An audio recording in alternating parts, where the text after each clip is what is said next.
యేసుక్రీస్తు అతి శ్రేష్టమైన నామంలో మీ అందరికీ శుభములు. మత్తయి సువార్త 13వ అధ్యాయము 3-9 వచనాల్లో మనము విత్తువాని గూర్చిన ఉపమానము చూడగలము. ఈ ఉపమానంలో విత్తువాడు విత్తుటకు బయలుదేరి అతడు విత్తనములు విత్తుతున్నప్పుడు 4 రకాల నేలల మీద విత్తనములు పడినట్లుగా మనం చూస్తాము.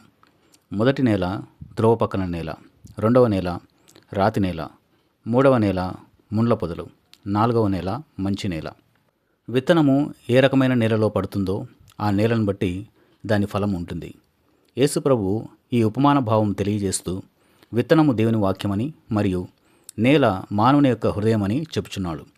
కాబట్టి ఈ ఉపమానము దేవుని వాక్యం విను 4 రకములైన హృదయములు గల వారిని గురించి చెబుతుంది. ఒక వ్యక్తి దేవుని కొరకు ఎంత ఫలిస్తాడు అనేది ఆ వ్యక్తి ఏ రకమైన హృదయం కలిగి ఉన్నాడో దాని మీద ఆధారపడి ఉంటుంది. ఈరోజు మనము మొదటి నేలను గురించి ధ్యానిద్దాం. ఈ నేల ఏ రకమైన హృదయాన్ని సూచిస్తుందో ప్రభువు దాని ద్వారా మనకు ఏమి బోధిస్తున్నాడో చూద్దాం. మత్తయి సువార్త 13వ అధ్యాయము 3-4 వచనాలు. ఎట్లనగా, ఇదిగో విత్తువాడు విత్తుటకు బయలువెళ్ళెను. వాడు విత్తుచుండగా కొన్ని విత్తనములు త్రోవ పక్కన పడెను. పక్షులు వచ్చి వాటిని మింగివేసెను. ఇక్కడ మనం చూసినట్లయితే కొన్ని విత్తనములు త్రోవ పక్కన అనగా దున్నబడని కఠినమైన నేల మీద పడ్డాయి.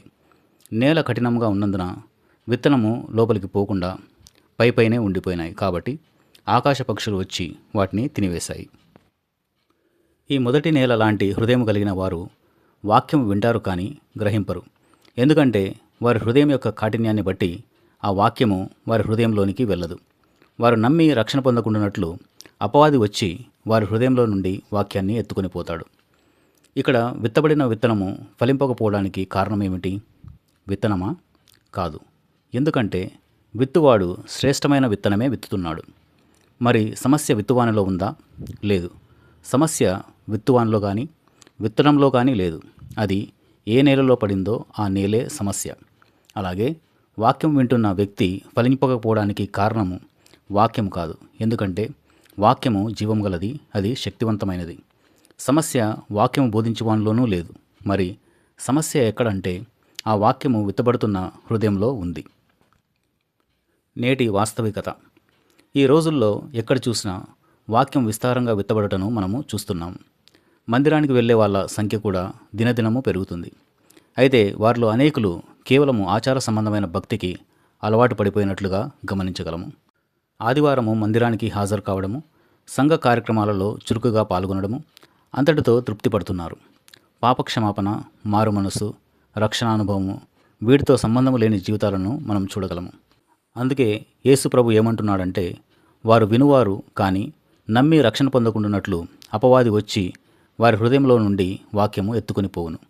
ఇలాంటి వారు తమ పాపముల విషయమై పశ్చాత్తాపడకుండా, రక్షణ పొందకుండా, జీవితంలో మార్పు లేకుండా, దేవునితో వ్యక్తిగతమైనటువంటి సంబంధము లేకుండా అలాగే సంవత్సరాల తరబడి కొనసాగుతూ తమను తాము మోసపుచ్చుకుంటూ ఉన్నారు.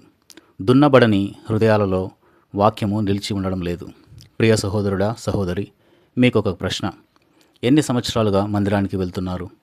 ఎన్ని సంవత్సరాలుగా మీరు వాక్యం వింటున్నారు? ఎన్నడైనా మీ పాపల విషయమై పశ్చాత్తాపడినారా? మీ జీవితము మారిందా?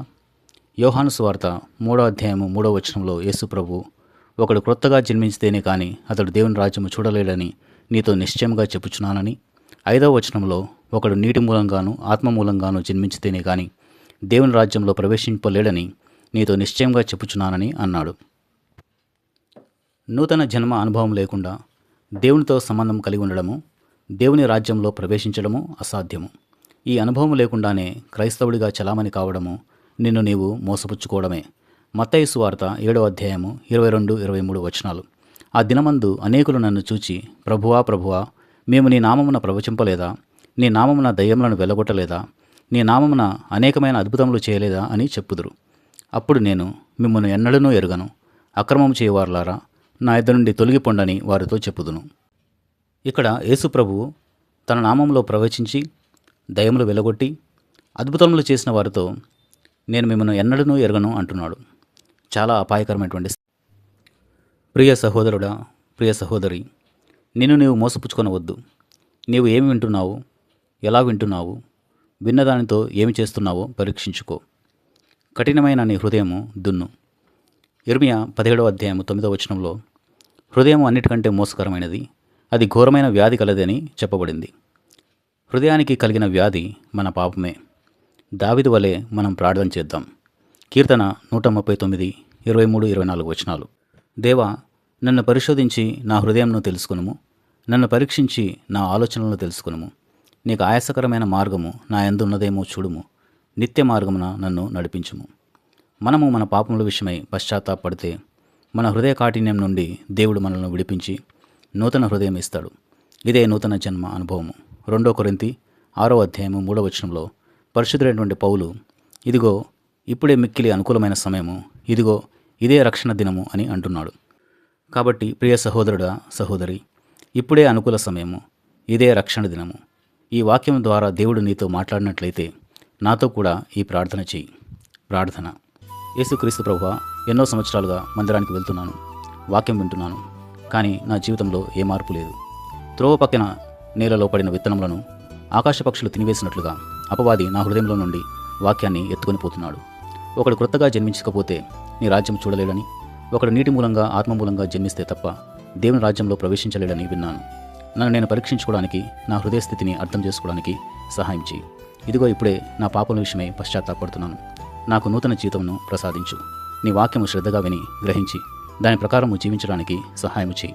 ఆమెన్.